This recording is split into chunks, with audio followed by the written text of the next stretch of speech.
Hey, everybody. I hope you're doing well today. Well, let's take a closer look at the 6 stages of economic integration and understanding what they are. Okay, here are the first two. The first is a preferential trading area, which a definition is a preferential trading area is a trading block that gives preferential access, imagine that, to certain products from certain countries. And this is usually carried out by reducing but not eliminating tariffs. An example of a preferential trade area is one between the European Union and the African, Caribbean, and Pacific group states, or the ACP. And usually, right, these agreements have some sort of reciprocity. In other words, it's agreed that this agreement will help both sides of the parties, right? Both groups, the European Union and, of course, the ACP. Okay, so that's the first stage, and that's just sort of a deal like, hey, I'll be your friends, and I prefer you if I'm going to trade over someone else. Okay, the next stage of economic integration are free trade areas, right? A free trade area is defined as an agreement between countries where the countries agree to trade freely among themselves, but are able to trade with other countries outside of the free trade area in whatever way they wish. And actually, the North American Free Trade Agreement, which comprises the US, Canada, and Mexico, was established in 1994. And the idea here was to open up free trade between those three countries. So if you take a look here, country A, country B, country C, this triangle here, right, is the free trade area. And that allows, in the case of NAFTA, of the United States, Mexico, and Canada to trade freely amongst themselves. Beautiful. That doesn't prohibit them from trading with someone else, right? And so country A, say it's the United States, can have a complete embargo against country D. Country C could decide to have free trade with country D, and country B could sort of be in the middle and have, impose tariffs. But the free trade area just opens up an area where it's able to, where these three countries agree to be friends and trade freely, but it leaves them to make their own decisions about other places. The next stage, or the third stage of economic integration, is a customs union. And a customs union is an agreement made between countries where the countries agreed to trade freely among themselves, and they also agreed to adopt common external barriers against any country attempting to import into the customs union. So all common markets and economic and monetary unions, which are the next stages of integration, are also customs union, and therefore the EU is a customs union. But think about this. Look, here is country A, B, and C, and they have free trade, but this is beyond the free trade area, because now look at, there's like a force field, right? Yeah, sorry, you can't come in here.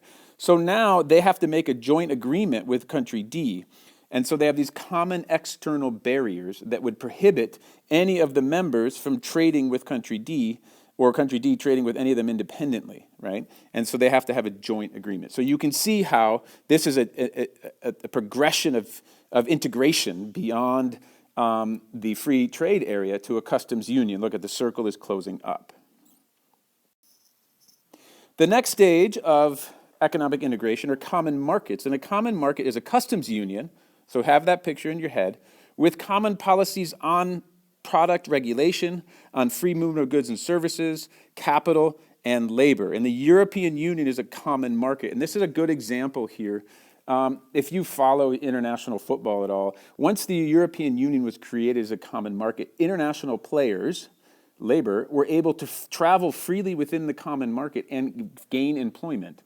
And that's how all of a sudden there were many people who weren't from England playing in the English Premier League, and many people not from Spain playing in the Spanish league, and the same thing for the Serie A in Italy. The deal was that before that, labor was not common. It wasn't a common market. You had to get rights to work inside England if you were from Spain, and many players had to wait for work permits.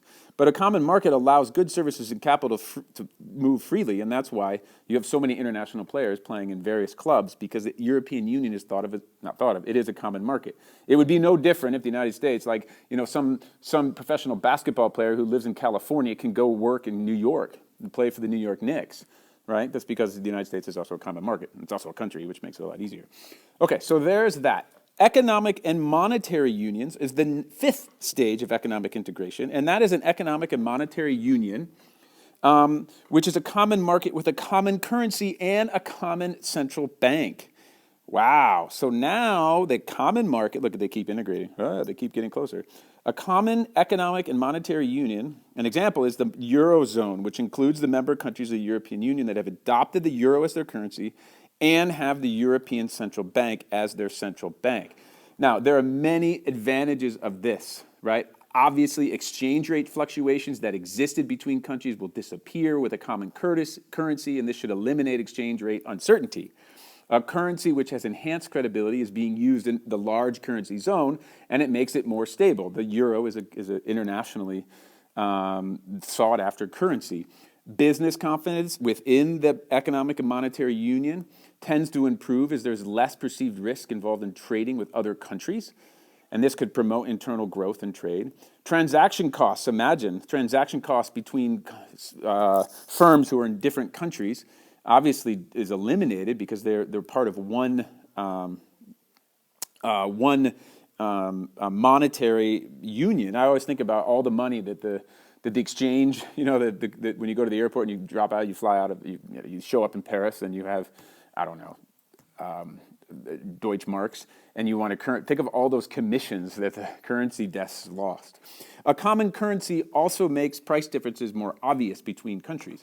But the thing is, there's a lot lost in a monetary union. And the most important thing, and this is one of the things you see in Europe right now with Greece and Spain, for example, is that they've lost control of their central bank. They can't control their own interests, right? I mean, managing the interest rates and the availability of money in your country is really important. And if there's an external central bank, which is what the European Union has, it can be quite difficult to manage your own unemployment rate or influence inflation or influence your rate of economic growth.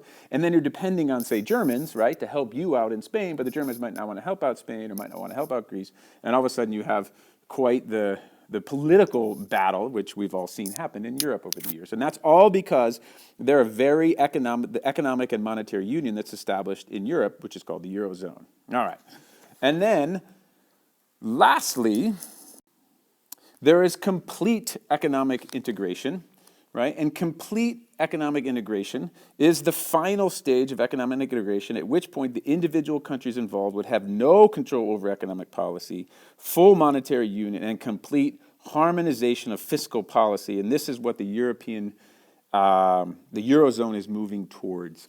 And it's really difficult, just to go back for a second, to talk about the economic and monetary union that exists in Europe with the Eurozone. It's almost impossible to really figure out what is the best situation because the advantages and the disadvantages seem to almost cancel one another out. And that's an important thing for you to know as we go to the next slide, which is the evaluation of trading blocks. Okay, so here we go. This is the kinds of things you can build into your essay. They're really helpful, but I'm just going to read through them, and I put all these words on the screen if you want to write them down. But the extent of the advantages and disadvantages of trading block clearly depend on the degree of integration. And I think that seems fairly obvious, right? But the degree of integration would obviously influence whether or not, or how much it matters, right? In purely economic terms, the benefits of being a member of a trading bloc are similar to those of free trade. Good. As a result, there may be further stimulus for investment due to the larger market size, and foreign investment might be attracted from outside the bloc as a way of getting a foot in the door in the larger market. Beautiful. There is also an argument, however, that along with economic gains, a trading bloc will foster greater political and economic stability and cooperation, which is possible. It is also possible that trade negotiations may be easier in the world if there are a large number of large trading blocs rather than 149 different countries, or they're more than that, right? However, by their very nature, trading blocs favor increased trade among members, exclusivity, but act as a discriminatory policy against non-members, and this can be damaging to the achievements of multilateral trading negotiations, for example, for the World Trade Organization. They may also underline international trade rules and limit the potential gains for trade achievable with a more liberalized world. I mean, you think about trading blocks, it's like cutting off, hey, we're on one team, you're on the other. That doesn't sound like free trade on the global way. And so these large trading blocks can actually maybe decrease the ability for free trade to happen around the world, or maybe better said, like allow for an effective allocation of the world's resources. And then the last thing, this may not be as much of a problem for large economies as it might be for smaller, poor economies that have little bargaining power. And this is the recurring deal, right? Like, you know, the little guys tend to really struggle economically playing in the world market. Why? Because they're small, right? And the bigger countries can take advantage of them. And also the bigger countries tend to be the historically, politically strong countries. And then maybe those countries were even, you know, former colonizers of other countries. And it creates a lot of political problems for smaller countries, but may be less developed. Okay, so I hope you found this video to be helpful, and I'll talk to you in a bit.